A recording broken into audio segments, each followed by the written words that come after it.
Mesdames et messieurs, bonsoir. Une délégation de la Société financière internationale est à Conakry. Elle a eu des entretiens avec le chef de l'État, professeur Alpha Condé.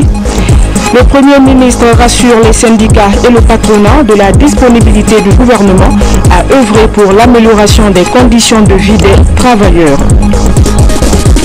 Le registre de garde à vue pour les unités de la gendarmerie de Mamou, une action de la coopération militaire française. Les détails, c'est dans ce journal.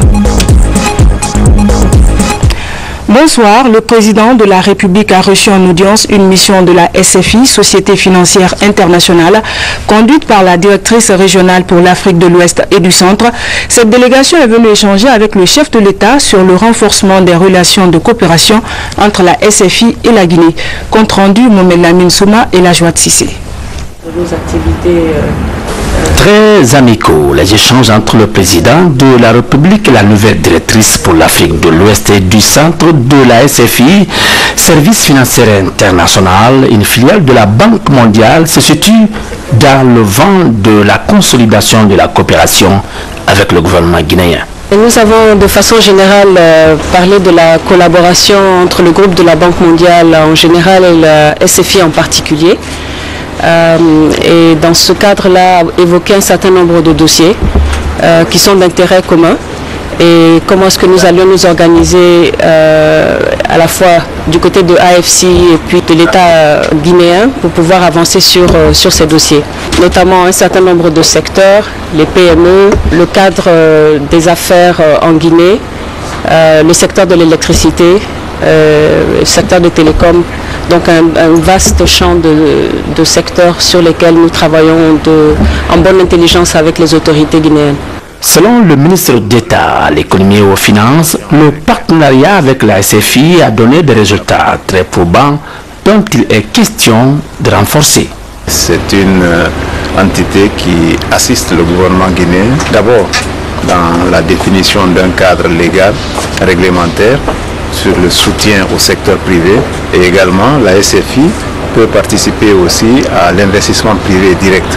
Je prends juste deux exemples. La SFI est actionnaire du projet Simandou, Simfer, et donc ça c'est un investissement direct étranger. Et ensuite la SFI est actionnaire dans le Grand Hôtel, l'ex-Novotel.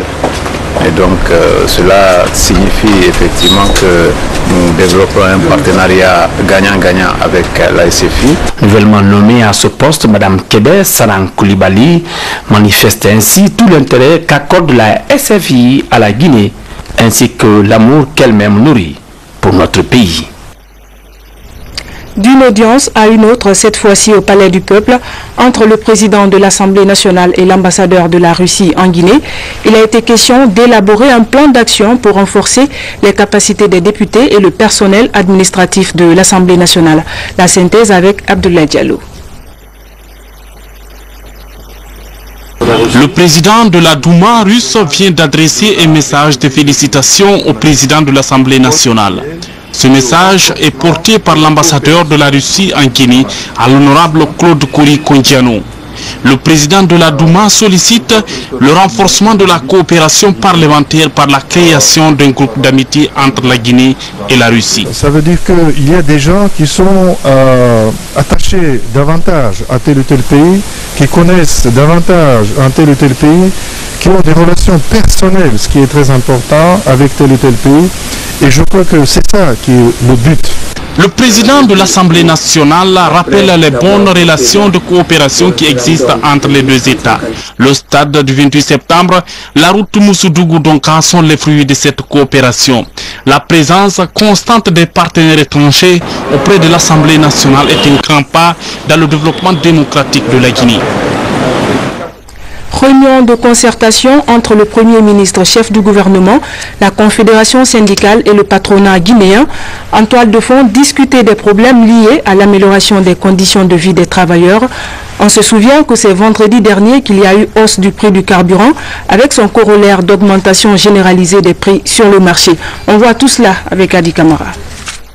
représentants du mouvement syndical, du patronat et du gouvernement guinéen se sont donné rendez-vous ce matin à la primature pour discuter ensemble de la plateforme revendicative des différentes centrales syndicales du pays. C'est avec une très grande joie que la classe ouvrière se réjouit de l'application de 75% des protocoles d'accord de décembre 2012. C'est une première. Mais des points importants restent et qui demeurent aujourd'hui le souci de la classe ouvrière. Depuis ce protocole, le décret pour la mise en place de l'AMAO, l'assurance maladie obligatoire, souffre de son application. Et c'est pour cela qu'ensemble nous avons demandé la création et nous nous sommes accordés de la création de la Caisse nationale de prévoyance sociale des agents de l'État. Malheureusement, Excellence, Monsieur le Premier ministre, là aussi ce décret est en souffrance malgré tous les travaux et le projet de décret est au niveau du gouvernement. Quant au porte-parole du patronat guinéen, il a mis en exergue la nature de partenariat devant exister entre le secteur public et privé pour accroître les investissements et promouvoir l'emploi des jeunes. Le dialogue public-privé doit être mis. Monsieur le Premier ministre, faites-en les raisons de votre existence pour le reste des mandats. Dialogue public-privé. Le développement de notre pays passe nécessairement par là. Le budget de notre État ne comptez pas sur les apports extérieurs. C'est les petits sous que nous réunissons ici qui constituent le budget de l'État. Et par conséquent, il faut aider ces entreprises-là à payer cela. De son côté, le Premier ministre Mohamed Seydou Fofana a dit d'abord toute sa satisfaction par rapport à la poursuite des négociations avant de rassurer que le gouvernement est préoccupé par les conditions de vie des travailleurs guinéens. Nous sommes sûrs que ces problèmes ne peuvent être résolus que dans le cadre d'un dialogue ou d'une conjugaison des efforts entre tous les partenaires. Pour ce qui nous concerne, nous sommes très confiants. Au jour d'aujourd'hui, par exemple, nous travaillons avec la Société financière internationale, nous travaillerons avec ses partenaires pour que durant cette mandature, nous puissions avancer sur ce dossier. Et ce que j'aimerais dire aux travailleurs, c'est de leur dire que les engagements pris seront respectés. Dans la limite, bien sûr, de nos possibilités et des possibilités de notre budget national. Mais là-dessus, vous verrez vous-même et vous verrez les efforts du gouvernement. Avant de lever la séance, le Premier ministre a demandé à ce que toutes les parties prenantes se retrouvent dans un bref délai pour étudier toutes les questions relatives à la plateforme revendicative. L'association Guinée en mouvement sur la première dame de la République, Agagene Kondé, et les membres de cette structure ont échangé sur la situation sociopolitique du pays, un mouvement qui s'investit dans la reconnaissance et la promotion des actions du chef de l'État, professeur Alpha Condé. Compte rendu Ali Badar Condé. C'est une association dénommée Guinée en mouvement qui a été reçue en audience par la première dame de la République, Agagene Kondé. Créée en 2011, l'association Guinée en mouvement regroupe en son sein les ONG, les groupements de femmes, ainsi que certains clubs sportifs de la capitale. Cette association s'inscrit dans le processus de changement prôné par le professeur Alpha Condé. Elle œuvre aussi pour le maintien de la paix et la quiétude sociale en Guinée. La création de Guinée en mouvement, c'est la première fois que la Guinée en mouvement se déplace pour venir expliquer à son excellence nos programmes, ce que nous voulons faire et ce que nous sommes en train de faire. Pour la préservation des acquis de la République, un peu comme ça aussi l'émancipation de la femme guinéenne et la responsabilisation de la jeunesse guinéenne. En se rendant à la Fondation Prosmi, l'association Guinée en mouvement vient encore réitérer son engagement à accompagner la première dame de la République dans la réalisation de ses projets. La première dame de la République, Agagene Kondé, elle nous remercie le mouvement qui est venu la saluer ce matin. Je vais nommer Guinée en mouvement. qui a pour PDG Issa Soumaré. Elle est très contente. Elle a invité le mouvement à être massivement présent le 9 février au Palais du Peuple pour fêter l'anniversaire de la mort de notre héroïne Mbaluya Camara. Madame est très contente et au nom de sa fondation, nous remercions Guinée en mouvement. L'AGM compte 18 ONG et associations qui collaborent avec 88 antennes validées à travers tout le pays, y compris les 5 communes de la capitale. Dans les jours à venir, l'association Guinée en mouvement entend inaugurer le monument du grand rond-point de Matoto. La secrétaire d'État belge chargée de la politique d'immigration et d'asile séjourne en Guinée. Une visite pour renforcer la coopération bilatérale entre les deux pays, mais surtout pour parler d'immigration illégale. Plus de 10 000 Guinéens résident en Belgique et des milliers y vivent dans la clandestinité. Elle a eu des entretiens avec les autorités impliquées dans la migration des Guinéens à l'étranger. Reportage Tchernos Mandialou. La Guinée occupe toujours en Belgique la 2e place dans le rang des pays aux ressortissants demandeurs d'asile après l'Afghanistan. Cette situation inquiète le gouvernement belge qui dépêche à Conakry sa secrétaire d'État chargée des questions d'immigration. Au ministre François Loussenifal, Sanoussi Bantamasso et Madifine Diané de la sécurité, elle a expliqué les conditions de vie de ces immigrés clandestins avant de demander l'appui du gouvernement au programme de retour volontaire des immigrés clandestins en Belgique. Ils ne sont pas dans des conditions très favorables parce que quand on est en séjour illégal chez nous, on n'a pas le droit au travail. Vraiment, ils ont rêvé de ça, mais c'est un cauchemar. On leur propose un retour volontaire et avec vraiment de l'aide pour la réintégration en votre pays pour avoir un futur ici. Du côté des membres du gouvernement, les réactions sont unanimes. Il faut combattre l'immigration clandestine. La question de l'immigration n'est pas seulement liée à la Guinée. Vous savez que c'est un problème qui concerne aujourd'hui tous les pays africains. Et cela, nous voyons comment nous pouvons faire pour fixer nos jeunes, de faire en sorte que les Guinéens aussi qui sont à l'étranger, que nous puissions assurer la protection de leurs intérêts et leur protection. Nous avons tous obligation de reconnaître que la volonté du président de la République, le professeur Alpha Condé, est de donner à tout Guinéen l'assurance d'être chez soi, de respecter rigoureusement le droit du citoyen guinéen. Demain, les consultations vont se poursuivre. Magui de Bloch va rencontrer le Premier ministre, chef du gouvernement, et plus tard dans la journée, le chef de l'État, professeur Alpha Condé. Les résultats de l'enquête démographique et de la santé sont publiés, ceci en même temps que l'enquête par grappe à indicateurs multiples. L'étude réalisée par l'Institut national de la statistique et le département de la santé est financée par le gouvernement et ses partenaires. Ces résultats affichent une baisse sensible de la mortalité des enfants qui est passée de 163 000 en 2005 à 123 000 en 2012. Explication Kourouma Sekou Fernand. Permet de mieux valoriser les ressources afin d'actualiser un plus grand nombre d'indicateurs sociaux du pays. Des indicateurs relatifs aux enfants et aux femmes, pour la plupart désagrégés par sexe, par âge et par pauvreté. Cette enquête a pour objectif de recueillir à l'échelle nationale des données qui permettent de calculer les taux démographiques, tels que les taux de fécondité, de mortalité infantile et juvénile. La République de la Guinée s'est engagée à renforcer son système statistique en vue de répondre à temps, durablement et de manière efficiente à la demande d'une information statistique de qualité susceptible de guider l'ensemble des décisions avec objectivité.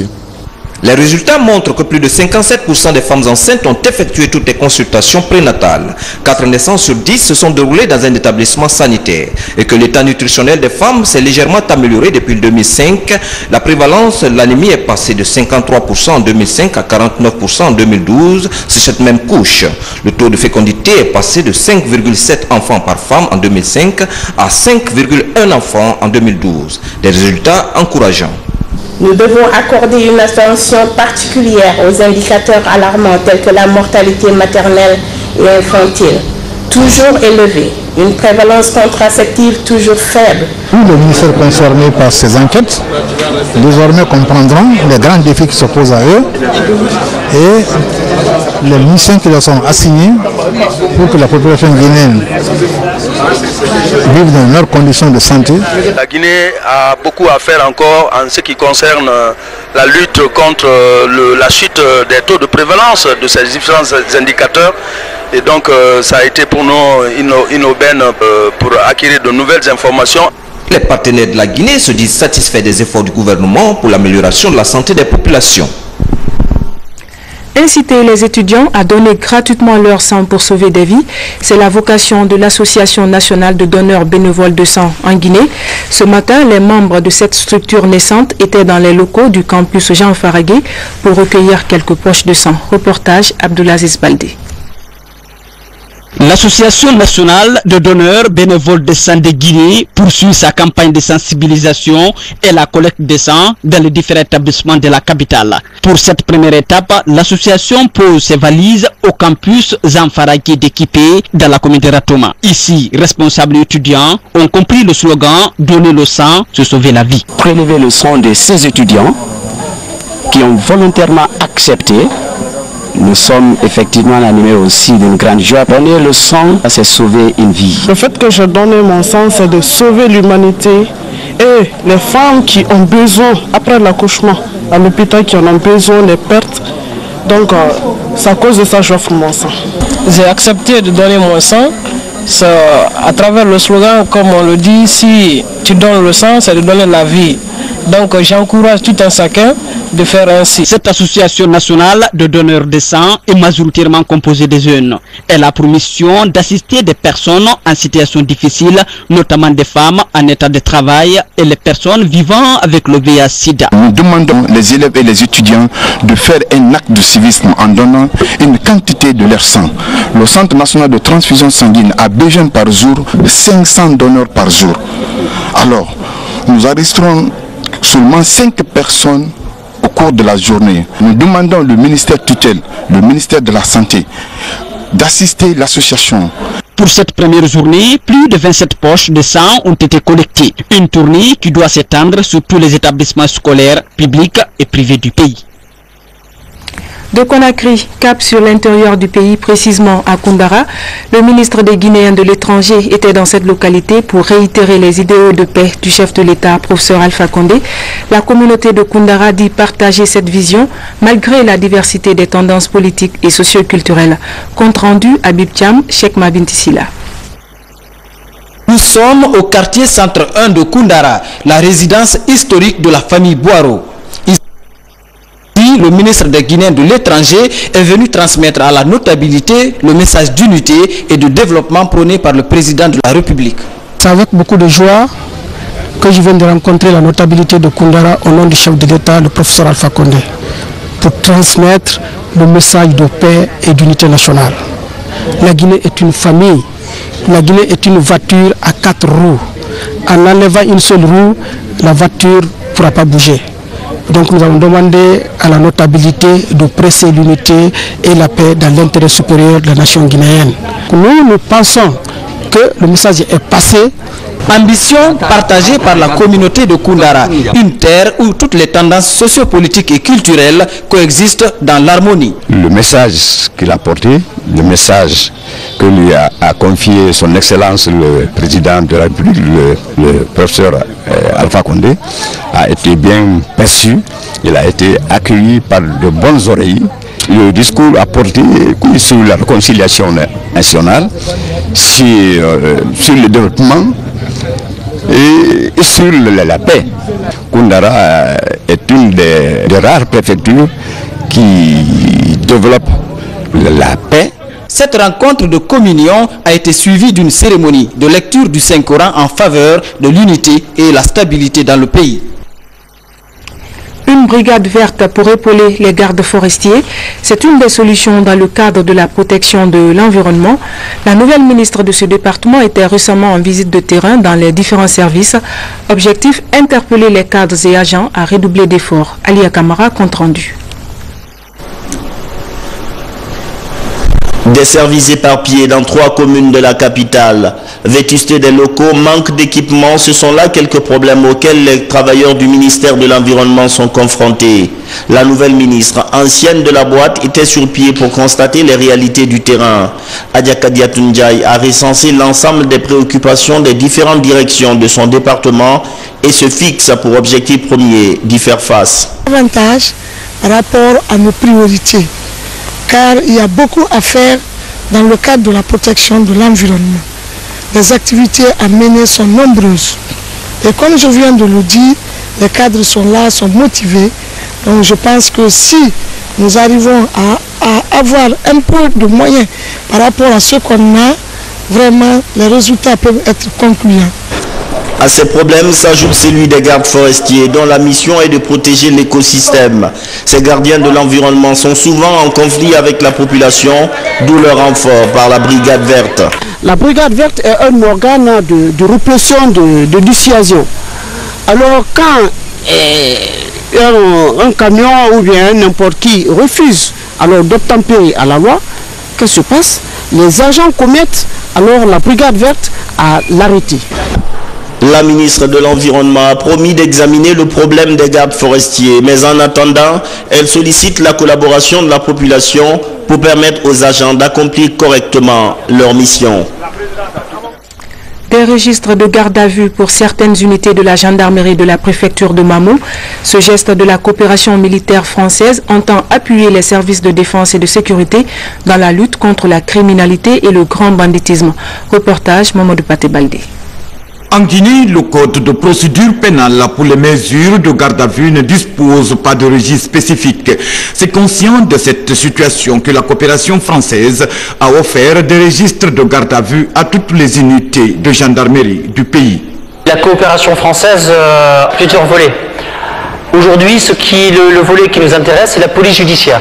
Donc dans ce cadre-là, l'appui consiste en trois domaines principaux. Le premier domaine concerne la formation.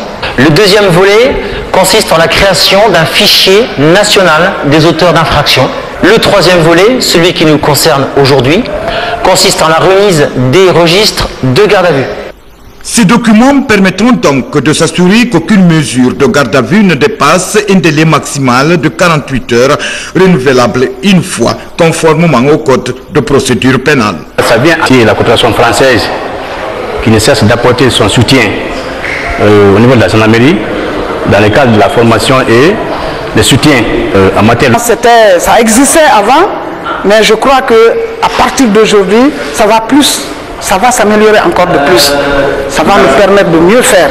Dès demain, ces registres seront paraphés, cachetés par les magistrats et que nous allons veiller personnellement au respect de la garde à vue. Dans le cadre de cet appui de la coopération française, 150 jeunes sont en formation pour qu'à la fin de leur stage, ils puissent accompagner les officiers de police judiciaire dans l'exercice de leur mission. Restons à l'intérieur du pays pour parler de cette cérémonie d'inauguration de l'agence First International Bank de Koundara. Par cette démarche, les autorités de la FIBank comptent participer à l'essor économique de cette zone frontalière en offrant aux populations des services bancaires de qualité. Reportage Fodé Camara. Dans la perspective de couvrir tout le territoire national, la First International Bank continue à tisser sa toile. En l'espace de 7 ans, la 17e agence de la FIBank va occuper cette infrastructure futuriste conçue et réalisée au quartier Afia, dans la préfecture de Koundara, par la société d'architecture et d'ingénierie ABB Sarl, avec en prime un projet d'extension en hauteur de 4 étages. C'est une première. Nous voulons donner l'exemple en tant que banque citoyenne. Nous sommes des Guinéens, nous avons une banque qui appartient à des Guinéens. Il ne sert à rien de venir seulement faire du business, tirer profit et ne rien laisser de solide aux populations. Les autorités préfectorales et les populations se réjouissent de cette politique qui vient booster le business et donner une nouvelle image à la préfecture de Koundara. En plus, par la magie des nouvelles technologies, à l'instar des autres produits bancaires traditionnels, la FIBank apporte aux populations du Badiar des services SMS banking et Internet banking, sans oublier des produits de transfert d'argent tels que Western Union et Express Transfer. Avant ce jour, Koundara a été le parent pauvre en matière de présence bancaire. Plusieurs banques sont passées pour des études de faisabilité, mais ne sont plus jamais revenues. Ce qui a conduit bon nombre de nos populations à effectuer des déplacements lointains et risqués afin d'effectuer leurs opérations bancaires. Je n'espérais même pas que Koundara pouvait avoir ce bijou-là. Alors en espérant cela, étant fonctionnaire, que la banque là peut nous aider, surtout en matière d'obtention des salaires aussitôt qui retardaient dans le temps. Cette nouvelle agence est composée d'une salle d'accueil, un caveau sécurisé, une salle de tri et de 2 blocs de logement pour les travailleurs. Après Koundara, d'autres préfectures vont bientôt bénéficier de cette nouvelle politique d'implantation des autorités de la FIBank. Mesdames et messieurs, c'est la fin de ce journal. Merci à vous de nous avoir reçus chez vous. Je vous retrouve demain avec le même plaisir de vous servir. Bonsoir.